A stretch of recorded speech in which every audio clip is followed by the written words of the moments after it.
আপনারা কোথা থেকে আসলেন? মাদকের বিরুদ্ধে শুধু ঘোষণা নয়, এবার নিজেই মাঠে নেমেছেন মন্ত্রী। চায়ের দোকান থেকে জনসমাগম স্থল, যেখানে মাদকের ছায়া সেখানেই অভিযান। আর এই অভিযানের নেতৃত্বে রয়েছেন বাংলাদেশ সরকারের দুর্যোগ ব্যবস্থাপনা ও ত্রাণ মন্ত্রী অধ্যক্ষ আসাদুল হাবিব দুলু। কিন্তু যারা একঘেয়েমি করছে যে না আমি আমার নেশার থেকে সরবো না, তখন তো আইন প্রয়োগ করতে বাধ্য হচ্ছি আমরা আশা করি যে গতকালকে লালমনিরহাট আলোকিত লালমনিরহাট জাগরণটা প্রথম উদ্বোধন হয়েছে। আমাদের পার্টির বিপ্লবী মহাসচিব আনুষ্ঠানিকভাবে উদ্বোধন করেছেন। আমরা কেবল কাজ শুরু করেছি। আমি মনে করি জনগণের ব্যাপক সাড়া পাচ্ছি আমি। মাদক, বাল্যবিবাহ, যৌতুক সহ সামাজিক অপরাধ প্রতিরোধে আলোকিত লালমনিরহাট নবজাগরণ কর্মসূচির অংশ হিসেবে রোববার বিকেল থেকে রাত পর্যন্ত সদর উপজেলার কুলাঘাট, বড়বাড়ি, মোগলহাট ও মহেন্দ্রনগর এলাকার মাঠ পর্যায়ে মাদক বিরোধী অভিযান ও সচেতনতামূলক কার্যক্রম পরিচালনা করেন ত্রাণমন্ত্রী।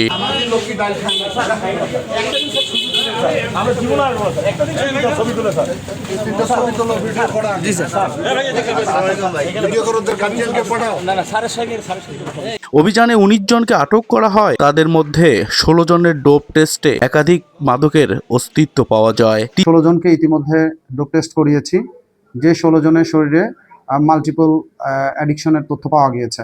আমরা রিপোর্ট হাতে পেয়েছি, সে অনুযায়ী তাদের বিরুদ্ধে মাদক সেবনের মামলা কার্যক্রম চলমান রয়েছে।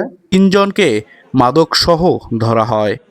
অন্যদিকে আপনারা জানেন আমাদের কুলাঘাট থেকে ৮৯ পিস স্কার্ফ সহ আলোকিত লালমনিরহাটের কমিটির যারা সদস্য ছিলেন কুলাঘাট ইউনিয়নের, তারা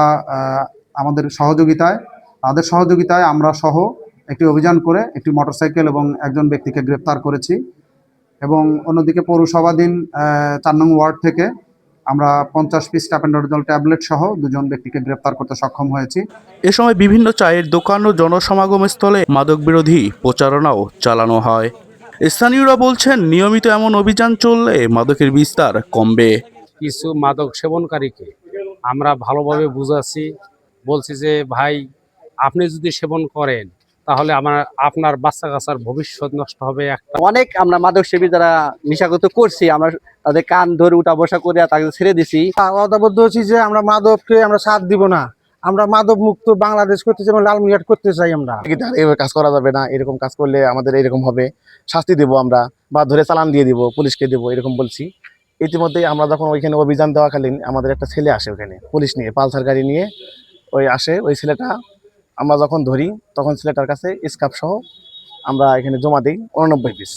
পুলিশও বলছে, মাদক নির্মূলে প্রশাসনের পাশাপাশি সাধারণ মানুষের অংশগ্রহণ জরুরি। এই অভিযানটি অব্যাহত থাকবে। মাননীয় মন্ত্রী মহোদয় শুরু করেছেন।